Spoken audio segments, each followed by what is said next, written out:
नुपुर शर्मा के जरिए दिए गए आप सल्लल्लाहु अलैहि वसल्लम के खिलाफ विवादित बयान को लेकर जिस तरह से लगातार तमाम इस्लामिक ममालिक सामने आ रहे हैं और एक करके कई कंट्रीज़ ने भारत के वहाँ पर जो राजदूत हैं उनको बुलाया और उनसे इस पर पूरा स्पष्टीकरण मांगा और भारत सरकार के जरिए इस पर एक नोट जारी करने के लिए इस पर बात करने की बात कही गई।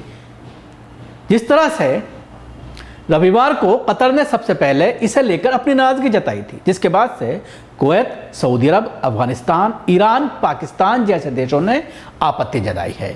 इसके अलावा मुस्लिम देशों के संगठन ऑर्गेनाइजेशन ऑफ इस्लामिक कोऑपरेशन यानी OIC ने भी नाराजगी प्रकट की है। सऊदी अरब ने बीजेपी की प्रवक्ता रही नुपुर शर्मा के पैगंबर मोहम्मद सल्लल्लाहु अलैहि वसल्लम के बारे में दिए गए विवादित बयान की निंदा करते हुए एक स्टेटमेंट जारी किया है। इससे पहले कतर, ईरान और कुवैत ने भी नुपुर शर्मा के बयान पर सख्त ऐतराज जताया था। सऊदी अरब ने कहा कि सभी धर्मों और मान्यताओं का सम्मान होना चाहिए। देश के विदेश मंत्रालय ने अपने बयान में कहा है कि बीजेपी प्रवक्ता के बयान से पैगंबर मोहम्मद सल्लल्लाहु अलैहि वसल्लम का अपमान हुआ है। मंत्रालय ने कहा कि वो इस्लाम धर्म के चिन्हों के विरुद्ध पूर्वाग्रहों को अस्वीकार करता है। बयान में बीजेपी द्वारा अपने प्रवक्ता के खिलाफ कदम उठाए जाने के निर्णय का स्वागत करते हुए कहा कि उनका देश सभी धर्मों और मतों के सम्मान का हिमायती रहा है। अफगानिस्तान की तालिबान सरकार ने भी भारत की सत्ताधारी पार्टी के एक नेता के पैगंबर मोहम्मद मुस्तफ़ा सल्लल्लाहु अलैहि वसल्लम के खिलाफ आपत्तिजनक शब्दों के इस्तेमाल की कड़ी निंदा की है। तालिबान सरकार के प्रवक्ता ज़बीउल्लाह मुजाहिद ने एक ट्वीट में लिखा है कि हम भारत सरकार से आग्रह करते हैं कि वह ऐसा धर्मार्थ लोगों को इस्लाम का अपमान करने और मुसलमानों की भावना भड़काने से रोकें। 57 मुस्लिम देशों के संगठन ऑर्गेनाइजेशन ऑफ इस्लामिक कोऑपरेशन यानी OIC ने पैगंबर मुस्तफ़ा सल्लल्लाहु अलैहि वसल्लम के खिलाफ बयानों के मामले पर आपत्ति जताई है।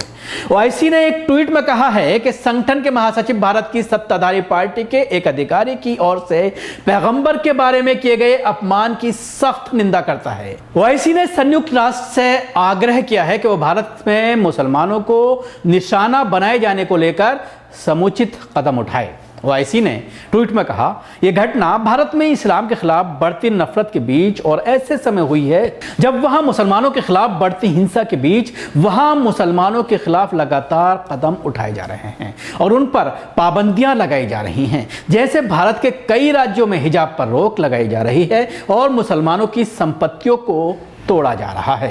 बहरीन ने भी नुपुर शर्मा की टिप्पणी को लेकर बयान जारी किया है। बहरीन के विदेश मंत्रालय ने एक बयान जारी कर कहा है कि वो भारत में बीजेपी के अपनी प्रवक्ता को निलंबित किए जाने का स्वागत करते हैं।